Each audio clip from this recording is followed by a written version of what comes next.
নমস্কার বন্ধুরা, Pinki kitchen with village ফুডে আপনাদের সকলকে জানাই স্বাগত। বন্ধুরা, এখন তো আমের সিজন চলছে। আজকে আমি আপনাদের দেখাবো কাঁচা আমের মিষ্টি আচার বানিয়ে। আর আচার এমনই জিনিস, ছোট বড় সকলেরই প্রিয়।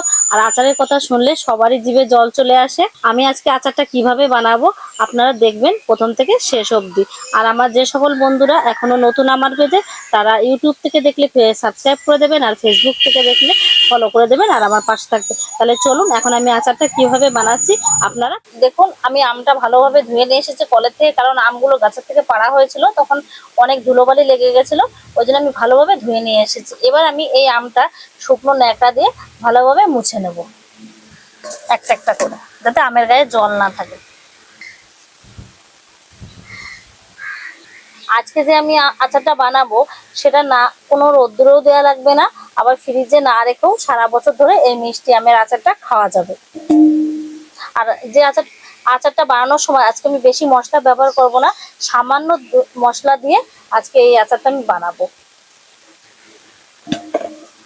তাহলে আপনাদের কি করতে হবে, প্রথম থেকে শেষ অবধি দেখতে হবে। আর এখন তো আম খুবই সস্তা হয়ে গেছে, ওই জন্য এখন আচার বানিয়ে রাখলে আমরা সারা বছরই খেতে পারবো। আম তো আমি মুছে নিয়েছি ভালোভাবে। এবার আমি আমটা কেটে নেবো আচারের জন্য। একদম ভালোভাবে খোসাটা ছাড়িয়ে নেব।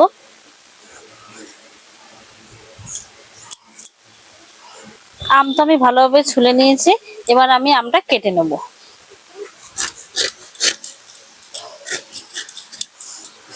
দেখুন আমটা বেশ ভালোই ভিতরে শক্ত হয়েছে। এবার আমি কি করব, আমের এই দানাটা ফেলে দেবো, আর এইভাবে পিস করে দেবো। বেশ এইভাবে পিস করে নিয়েছি। তাহলে আমি এইভাবে প্রত্যেকটা আম কেটে নেব আচারের জন্য। তাহলে মা, আমি যেভাবে কেটে দিলাম আমটা, ঠিক তুমি সেভাবে আচারের জন্য কেটে দাও আমটা। আর আমি এদিকে আচারের যে মশলাগুলো লাগবে সেগুলো গুছিয়ে নেব।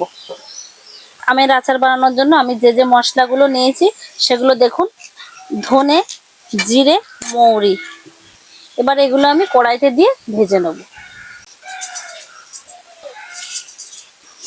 বন্ধুরা, এবার আমি ধনে, জিরে, মৌরিটা ভালোভাবে ভেজে নেব, কারণ বেশি ভাজা হবে না, মশলাটা হালকা হালকা ভাবে হালকা লালচে মতো ভেজে নেবো, কারণ বেশি কালো হলে আচারটা খেতে কিন্তু তেতো তেতো লাগবে।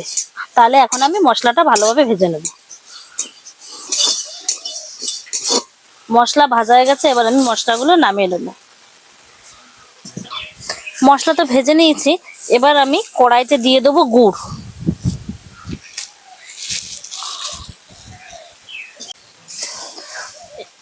গুড় তো আমি কড়াইতে দিয়ে দিয়েছি, এবার আমি কিছুটা পরিমাণ মতো গুড়ের মধ্যে জল দিয়ে দেবো।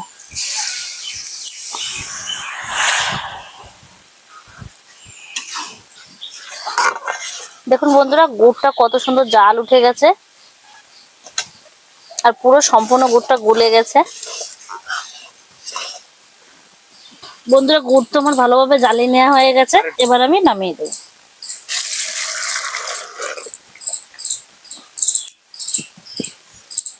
আমি এখন আমের মধ্যে লবণ দিয়ে দিচ্ছি, হলুদ দিয়ে দেবো, এবার আমি লঙ্কার গুঁড়ো দিয়ে দেবো, দিয়ে এবার আমি ভালো করে মাখিয়ে নেব।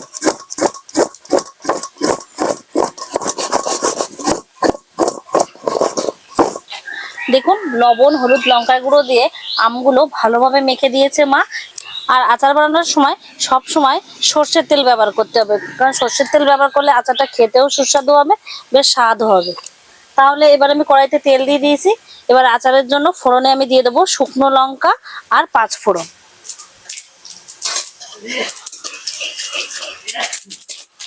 এবার আমি লবণ হলুদ মাখানো আমগুলো তেলের মধ্যে দিয়ে দেবো,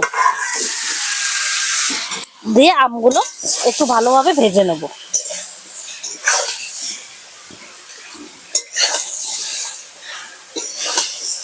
তাহলে এদিকে আমি তো আমগুলো ভাজা করে নিচ্ছি, আর আগে যে মশলাগুলো ভেজে রেখেছিলাম ওগুলো তাহলে মা এখন ছিলে বেটে দেবে। মশলাগুলো কিন্তু একদম মিহি করে বাটলেও হবে না, একটু দানা দানা করে রাখতে হবে, কারণ আচারের সাথে যখন আমরা খাবো একটু গালে পড়বে, তখন ওটা কিন্তু দারুণ স্বাদ লাগবে। তাহলে মা, তুমি মশলাগুলো এখন বেটে দাও। মশলাটা পাটায়ও বাটা যাবো, মিক্সারও করে নেব। মিক্সারে করলে বেশি মোলাম হয়ে যাবে, কিন্তু বাটাটাই ঠিক। বন্ধুরা আম তো আমার ভালোভাবে ভেজে নেওয়া হয়ে গেছে। এবার আমি আগে থেকে যে জ্বালিয়ে রাখা গুড়টা দিয়ে দেবো আমের মধ্যে।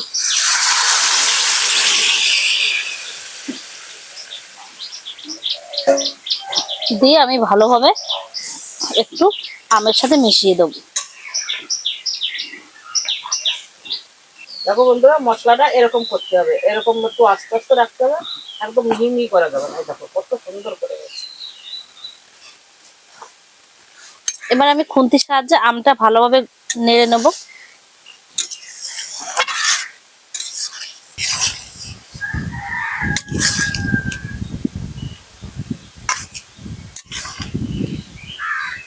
দেখুন আমটা প্রায় সেদ্ধ হওয়ার মুখেই চলে এসেছে। এই যে দেখুন আমি খুন্তিতে দিচ্ছি, আমটা কত সুন্দর গলে গেছে। একটু দেখুন এই যে, তাহলে এরকম আরো কিছুক্ষণ হতে থাকুক। আমটার মধ্যে ভালোভাবে গুড়টা আমের ভিতরে ঢুকে যাক। দেখুন আমটা তো ভালোভাবে গলে গেছে, একদম গোটা গোটাই আছে আমগুলো, একটা আমও ভাঙেনি। প্রথমেই দেখালাম আপনাদের খুন্তির সাহায্যে আমটা গলে গেছে। এবার আমি আমের মধ্যে যে মশলাটি গুঁড়ো করে রেখেছিলাম সেটা দিয়ে দেবো।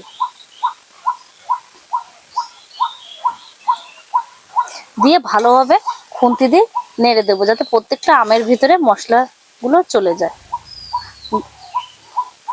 মশলা দেওয়ার পরেও আরো কিছুক্ষণ আমটা কিন্তু জ্বালিয়ে নিতে হবে, যাতে আমের মধ্যে প্রত্যেকটা আমের মধ্যে মশলাগুলো ভালোভাবে চলে যায়। তাহলে আমের এই মিষ্টি আচারটা খেতে খুবই ভালো লাগবে। বন্ধুরা দেখুন মশলা দেওয়ার পরে আচারের কালারটা কত সুন্দর চলে এসেছে। আপনারা তো চিনির আচারও খেয়েছেন, কিন্তু গুড়ের আচারের উপরে আমার তো মনে হয় স্বাদ আর হয় না। চিনির আচারের থেকে আমার গুড়ের আচার খুব সুন্দর লাগে। তা আপনাদের কেমন লাগে আপনারা একটু জানাবেন। বন্ধুরা আমের মিষ্টি আচার তো রেডি হয়ে গেছে। আর আচারটা একটু ঝোল থাকতে নামাতে হবে, কারণ ঠান্ডা হলে ওটা প্রায় জমেই যাবে। ওই জন্য আমি এখন আচারটা নামিয়ে নেব।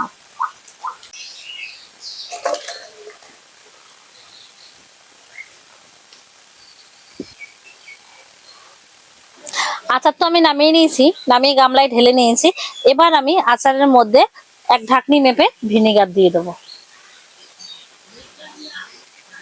খুন্তির সাহায্যে ভালোভাবে মিশিয়ে দেবো। দেখুন আমগুলো কিন্তু একদম গোটা গোটাই আছে। আর আপনারা কিন্তু সবসময় আচারটা রাখার সময় বয়েমে ঠান্ডা করে রাখবেন, না হলে কিন্তু আচার ভালো থাকবে না। দেখুন বন্ধুরা আচারটা কত সুন্দর কালার হয়েছে। আর প্রথমে তো খেয়েই দেখিয়েছি, আর এইভাবে আমরা বোতলে সংরক্ষণ করে রেখে দিচ্ছি। পরে আমরা যখন ইচ্ছা হবে তখনই খাবো। আচার তো ধরো যখন খুশি মন হলো, একটা লোভনীয় জিনিস, তখনই এক একটা করে পিস নেবো আর বাটিতে করে আমরা খাবো।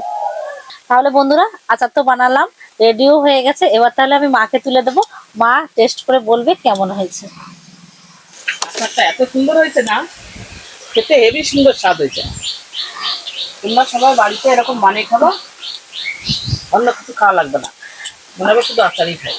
এবার আমি আমার শুধু খেতেও বেশ ভালো সুস্বাদু হয়েছে। মা খাচ্ছিল, আমি বলছি মা আমাকে একটু দাও তো, খেয়ে দেখি কেমন হয়েছে। তাহলে বন্ধুরা আপনাদের কি করতে হবে, আমার চ্যানেলটি ফলো করে আমার পাশে থাকতে হবে। আর আজকের ভিডিওটা আমাদের এই অবধি। পরবর্তী ভিডিওর জন্য আপনারা আমাদের পাশে সঙ্গে থাকবেন। টাটা।